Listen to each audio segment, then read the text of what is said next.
Take a ride with me down to Paris, Kentucky, where in this state, we are known for three things: bourbon, horse racing, and basketball. Now I know you're probably wondering why we in Paris, Kentucky.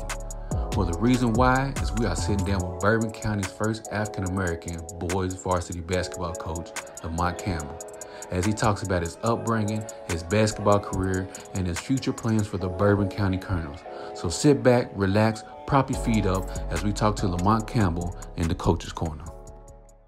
What's up, it's your boy Q Walker right here with my guy number 5, Lamont Campbell, head coach of Bourbon County High School. How you feeling today, 5? I feel good, man. I feel good. So what we doing right here, we highlighting some of the African American coaches around the state, around the city, around the county. The first one we wanted to kick it off was with my guy Lamont Campbell. I've been knowing him since he was knee-high to grade. Since we was like this, since we was doing things with trash cans. But I mean, I'll let you tell that story. No, we good. We'll keep that one off. I'll let you tell. So for the people who don't know you, who is Lamont Campbell? Lamont Campbell, born and raised in Lexington, Kentucky. I'm a graduate of Henry Clay, 2003. Played there. Started high school basketball playing as an 8th grader at Brown Station. A little tiny guy. Jersey used to fall off my shoulder. And then transferred to Henry Clay just before my sophomore year. Finished there. Got a chance to go to the state tournament. Done some great things in my high school career. Went on to play college basketball, Walter State, junior college in Tennessee, 2 national tournaments. Finishing as high as number 10 in the nation, I think, and then 2 years at Lamont University, NAIA High School in Jackson, Tennessee. So it's been a good run of basketball. Been around some good coaches, some good teammates, some good players. So it's been a lot of learning, Yeah, we're gonna break it down. So growing up, man, I always seen you as a Gary Payton type of player growing up. I mean, for anybody who knows Lamont from back in the day, he was scrappy. He was the littlest guy out there all the time. He had J-work, he had handles. So he always reminded me of Gary Payton because he could also lock you down. Yeah. But growing up, who would you say you molded your game after? You're spot on. Gary Payton was the guy. You know, I was that little guard that had a long head. I like to get low. You know, I chewed gum back then. I can't chew gum and play now, but I chewed gum and play, and you know, that swagger, you know, to me, stopping you was the name of the game. If I could take you out of your element, I knew what I could do. Yeah. But if I could really disrupt you mentally, and talk a little noise while doing it, oh yeah, I got him today. I got him. I don't know if many people remember back in Lexington, that classic picture was in the newspaper of you guarding George Baker. Yeah. Was you in 8th grade in that picture? I was in the 8th grade. George Baker in Dunbar. He was an All-American at the time. He went on to go to DePaul at that time. He was about 6'3", and the newspaper has 8th grader Lamont Campbell generously listed as 5 foot. I was probably about 4'8". You can actually see the wife beater out of my jersey because the jersey's so big. So, yeah, it was my first run in the newspaper. It was my first run of high school basketball. Hey, welcome to it. And it was against George Baker. George Baker. Speaking of, you know, high school basketball, you was 11th Region Player of the Year, back-to-back district, state Final Four as well. So explain to me, you know, you went to Henry Clay High School, right? In Henry Clay High School, you know, you got Bryan Station, Dunbar, Lafayette, Taste Creek. What was the one city team that you just loved to play against? My favorite city team at that time was Taste Creek. And for different reasons. One, they had one of my best friends in life, Justin Taylor, on the team. Okay. And we would talk all week about the game. We would eat 2-3 weeks before. They had another one of my best friends, Albert Hughes.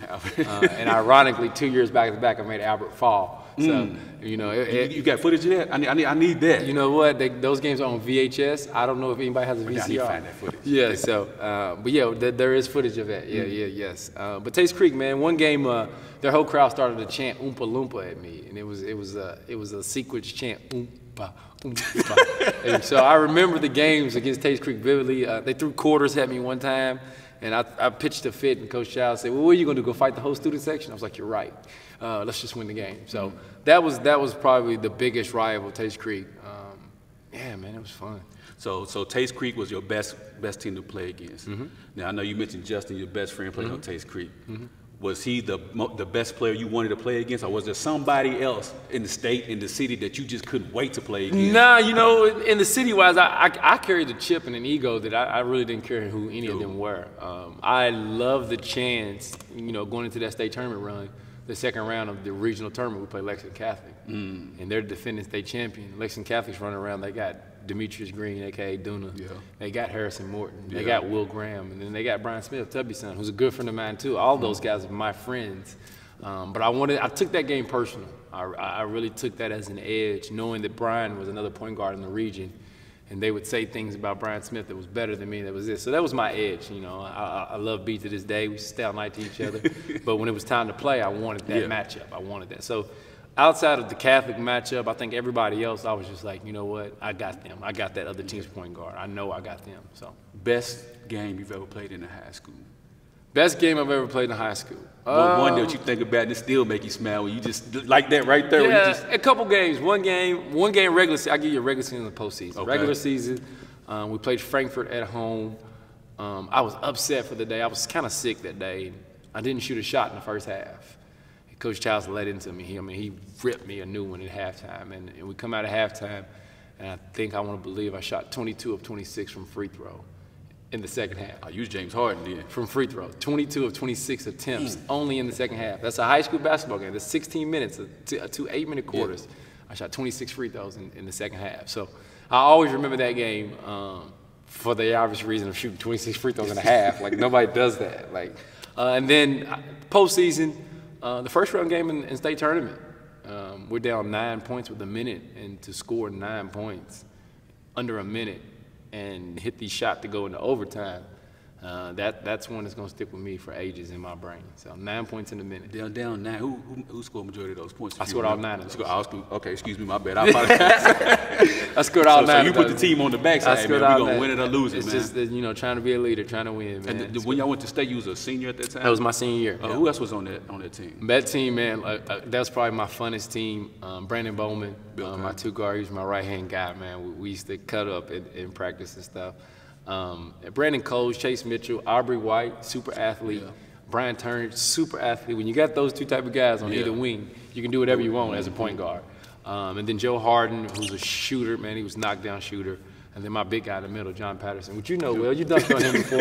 You dunked on John before. Hey, we're going to leave that alone. But, yeah, 6'10", yeah. Me and Moody was actually talking earlier today, and we was talking about summer of 2001. I don't know if you remember this. Me and Mark was with y'all all summer long because we was planning on transferring. Yeah, y'all was coming to Henry Clay. Moody actually did transfer, and then you and Mark Little, you guys worked out with our team at Morton Middle School. We was practicing over there, and at Henry Clay.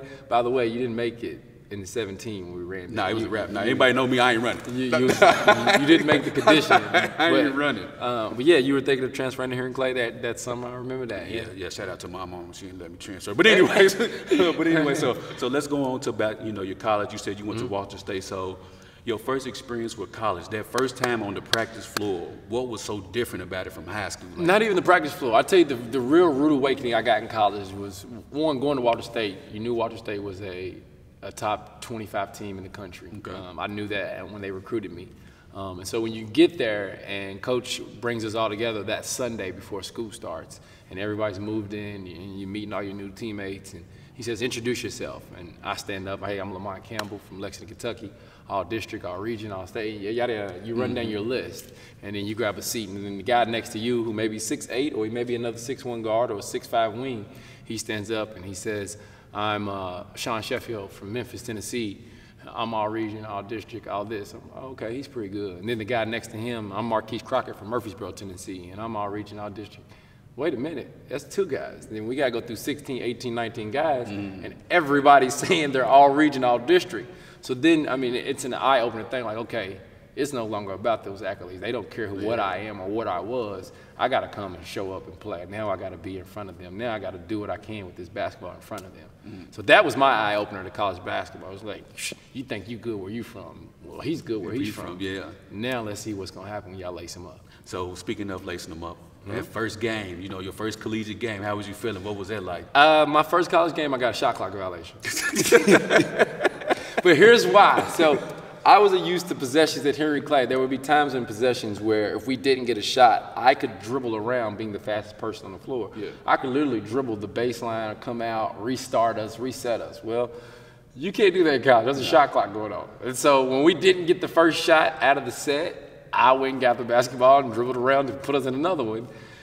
And then the shot clock goes off. So it was like, oh, okay, here's my adjustment to college basketball. 1, you got to play with a little more pace.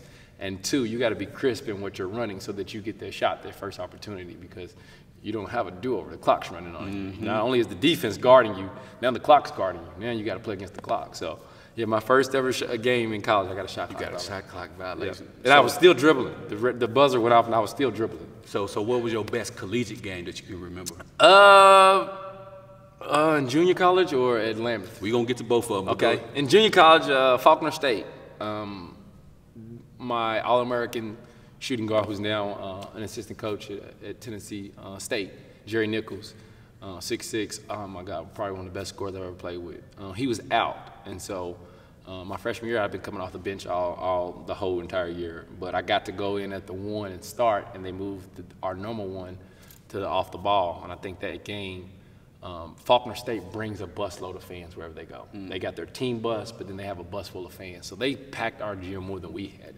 Like, they sold it out. And it wasn't even that. It was just I scored 30. I didn't score 30. I think I scored 17 or 19 or something. It was being in a starting role, being in the atmosphere. I actually got dunked on that game, and I'm telling you it's my best game. I took a charge, help side, and the crazy part about getting dunked on, when I took the charge, they didn't call it. I was coming over help side on the baseline, and the 6'6" guy dunks it.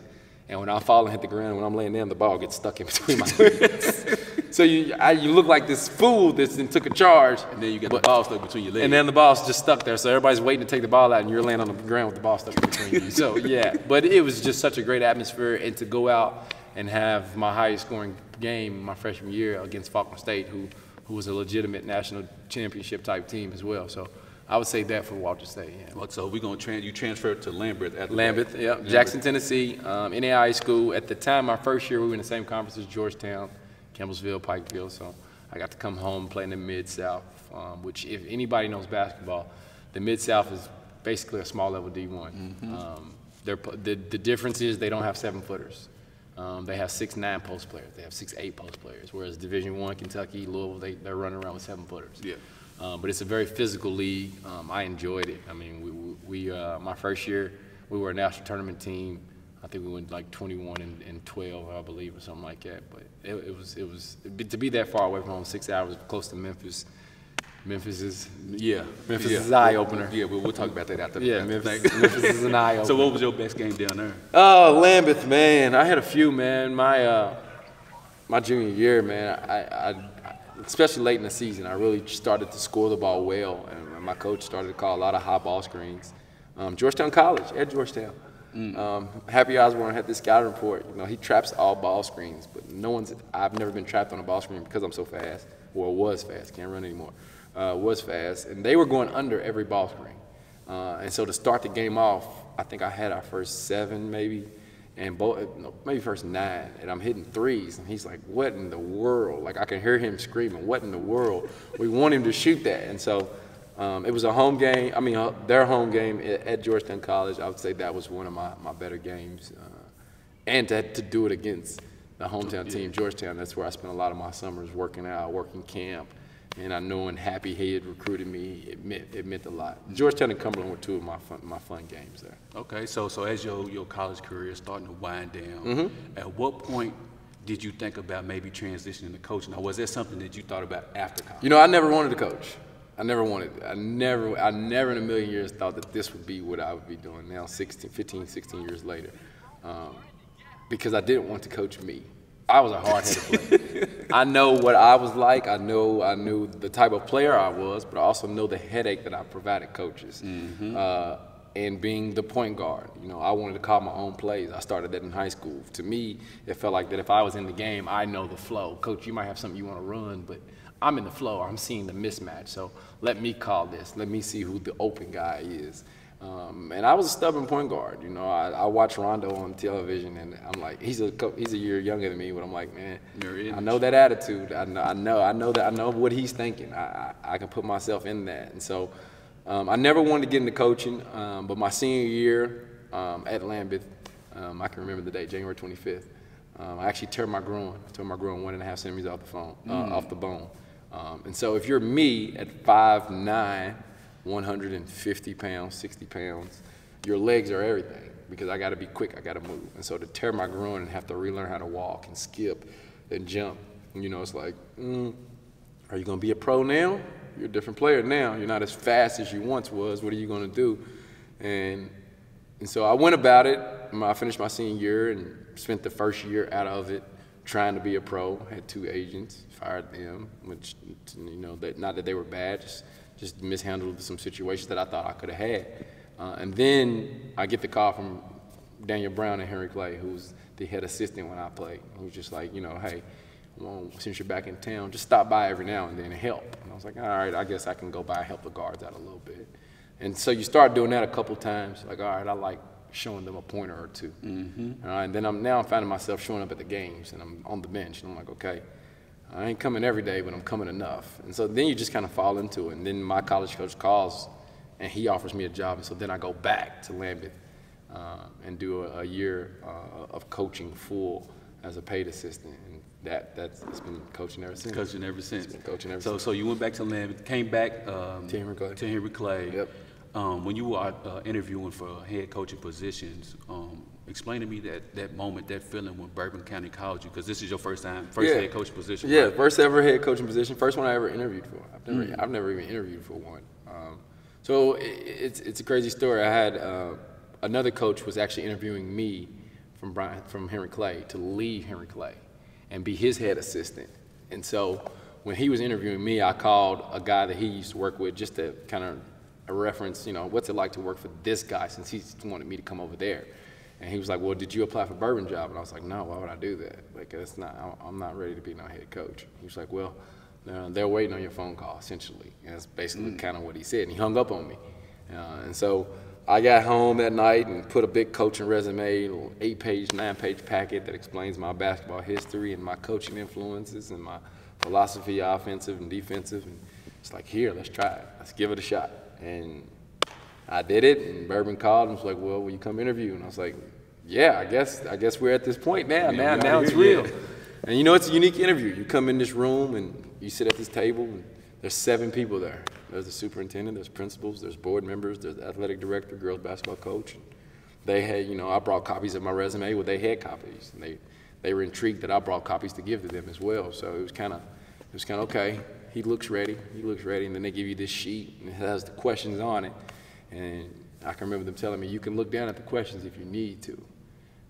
We're gonna ask you some stuff. If you need to reference that, go ahead. And I was like, oh God, I'm getting nervous now. And you look at this sheet of questions, I mean, it's long. It's 10, 15, 20 questions. Like, oh God, I gotta answer all this. And then the first thing she said was, tell us about you. And that was like the sigh of relief. It was like, all I gotta do is talk about me today. That's easy. I gotta sell me to them. Oh, I'm good at this. I can do this. I can do this. You got that. I can do this one. Yeah. So that was the moment when they said, "Hey, tell us about you. Tell us who you are," and it was a relaxed moment ever since. So you are the head coach of Bourbon County. A lot of people don't know there's a lot of significance behind that because you're the first African American boys varsity basketball head coach. Yep. Do you feel like you have a lot of pressure on you with that? You know, when I first got it, I thought it was very unique, and I thought about it every day. Going into year 3, I don't think about it as much now, but it was something that I was proud of. I mean, to be the first of something. Mm-hmm. You know, there's a second, there's a third, there's a last. Yeah. But there's only one first. You know, there's only one first. So to be the first, it means a lot. But for me, it meant more to the people that have helped me. You know, there's a lot of guys that help influence me, and for them to have some sort of an impact and now me be here, and you know, I shared all of that success with them. You know, I was raised by a lot of coaches, So it's a shared success. Have you ran into yourself yet? Have you coached yourself yet? I know we're just 3 seasons in and you got a long way to go, but have you coached yourself yet? I coach myself every day. Well, no, I ain't gonna let you slide with that. Have you seen yourself out here on this floor and be like, yeah, that was probably me right there? You know what? There's been a few players that have been stubborn. And so you get it. You kind of know how to talk to that kid. You kind of know how to pull him aside. My first year was a rough one. We went 10-20 my first year. My second year we go 21-11. So. And then, this year y'all ranked 19th in the state. And then this year preseason, 19th in the state. You say it with a smile, like, it's nothing. Like, it's funny. It is a great accomplishment. It's a token to what we've done since March, since losing in the region tournament. The byproduct of all the work is somebody's seen it now. Somebody's seen that we've gotten better. So they say, hey, you're 19th preseason at this point. Now, the goal is to be, nobody remembers 19th. Do you know who's 19th in the NCAA last year? I can't tell you who's 19th in anything. Nobody remembers that. Yeah. So I want them to stay hungry with that. But, you know, Bourbon County hasn't been ranked in the state probably since 2002. So to be 19th, it is a great achievement, but I'm so much hungry. I'm way hungrier than that. And again, the people that are ranking us, they're great. They do their job. They're awesome. But, man, they got free Wi-Fi. Talk is cheap. Talk is cheap. Talk is cheap, man. You can go to McDonald's and log in right now, and you can tweet Bourbon County basketball, and your opinion may matter to somebody. But at the end of the day, we got to come out here on this floor, and we got to put in the work. So would you say you being a basketball player has actually helped you a lot more as a coach? Yes. Having played the game and having been good at the game is really slow when I watch it. Even when I'm watching the NBA game, I watch a lot of basketball. I don't have a favorite team. I watch a lot of college basketball. We just came this past 3 weeks ago. We took the coaching staff up to Xavier to watch their practice. A week after that, we took the team to EKU to watch their game. I soak up a lot of basketball. So being the basketball brain and soaking it up at all different levels, I want to hear another coach's philosophy of why he runs 2-2-1. We run 2-2-1, but maybe he has a rule to it that's a little bit better and why he wants to keep it in front versus we like to do it on the sideline. We like to trap the sideline. So everybody's got something that they add to the game of basketball. So being a basketball player, you want to soak all of that up. I want to know habits. I want to know philosophies. I want to know all of that. And so it's just carried over as a coach. So I want to go back to the African-American head coach thing for a second. Have other coaches come up to you, like maybe they're assistant coaches right now, who come up to you like and let you know the significance of you being the first you get it, especially first year. Not so much now because now you're in the fold and they're just used to you being Bourbon County coach. But the first year, it's a lot of congratulations and it's a lot of, hey, you're inspiring me, hey, and I'm like, man, I'm first year coach. My team's not winning a lot. Yeah, I'm inspiring you. I got to do better. You get it in the beginning, and it really is. It's intriguing. It really is gratifying. But again, it's something you got to stay humble. You got to stay hungry. You shake a hand. A lot of the questions I get are based on what do you have to do to get there? What do I have to do, coach, to be where you're at? What are those steps? And again, the first step is to soak up as much basketball you possibly can. I'm gonna put you on the spot real quick. Okay. When you got that phone call, right, let you know that you was the head coach. This says a lot about who you love, right? The first call that you gave to let somebody know you got the job, who was it? No one. No one. I didn't call. You didn't call nobody? So here's what happened. You don't love nobody in these streets. No. I was at work at the time. I worked at Big Ass Fans. I was at work, and I got the call. And it's the principal at that time, David Horseman. And he's like, Lamont Campbell? And I said, yes, sir. He's like, how would you like to be a colonel? I was like, I would love to be a colonel. What are we doing? Like, I was stuttering. He was like, well, we feel like you are the man to lead our program, and we would like for you to be our head basketball coach. Can you be here at 3? And I'm like, oh, my God, this is a work day. It's 9 a.m. What am I doing? I said, let me call you back. So the actual first person that I talked to was the owner of Big Ass Fans. I went to Kerry Smith, and I said, listen, I just got offered this head coaching job. I don't want to leave my job, but I want to be able to do this job. He was like, whatever you need, let's do it. And so he's actually the first person I talked to. And then beyond that, I mean, you come home, you heard him try to change clothes, call mom, you call girlfriend, you call everybody, hey, and I took a picture with my watch up, said the time is now. Like, you do a quick selfie, time is now. Like, and then you're there, you pull up and you get to it. That phone call with Miss Nene, which is your mom. My mom, yeah. A lot of people know my mom, man. My mom's a huge basketball fan. Yes. My mom's the type of mom that, I can remember, I'll give you a prime example. She's a big UK fan. And I record the games for her on the DVR. And she could work late, and she would know, game's over with at 5 p.m., she would know that UK won. But I have it recorded because she didn't get to see it. Well, my mom's going to come home and yell at that screen as if she didn't know UK won. She knows the ending outcome, but she's going to cuss and scream at that screen like she's watching it live. I'm like, Mama, they won by 27. Like, she's like, yeah, I know, but they ain't doing what's right now. It's like, so she's a diehard fan. She comes to our games, sits behind our bench. She yells at the other team. We beat a team pretty bad last year, and she yelled at the team for them to stop listening to their coach because the plays wasn't working. She's like, y'all losing by 60. Stop running them plays and just shoot it. So that's a ref yet try to throw out of a Bourbon County game? You know, she hasn't been thrown. She got thrown out of plenty of Henry Clay games. In college, Campbellsville student section gave her a megaphone and said they would not yell anymore. But in high school, me coaching, she has not been thrown out of one Bourbon County game yet. So that's a blessing. So, you know, typically teams take on the identity of their head coach. Yes. So what type of identity is this year's Bourbon County team going to have? I think our team is really adapted to me and how I am. Again, I'm the biggest ego out there. Probably. Not you. I got little man syndrome. I got little man syndrome. You know, when I walk in a room, for me, I have the biggest chest out there, and I want to leave that stamp. And my team is that way. When they walk in the gym, they're going to give it everything they have to leave that stamp so that you remember them. You know, I preach that to them. Every time you step on a court, do something in a basketball game so that somebody remembers you. Make some type of play so that somebody remembers you.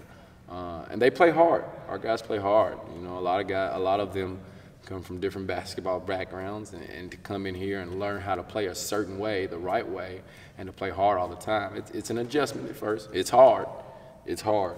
I demand a lot of them, but again, their personality is me. It is definitely me. Anybody throwing up yet in practice? Yes, we just threw up on Friday. We had a 5 a.m. practice Friday.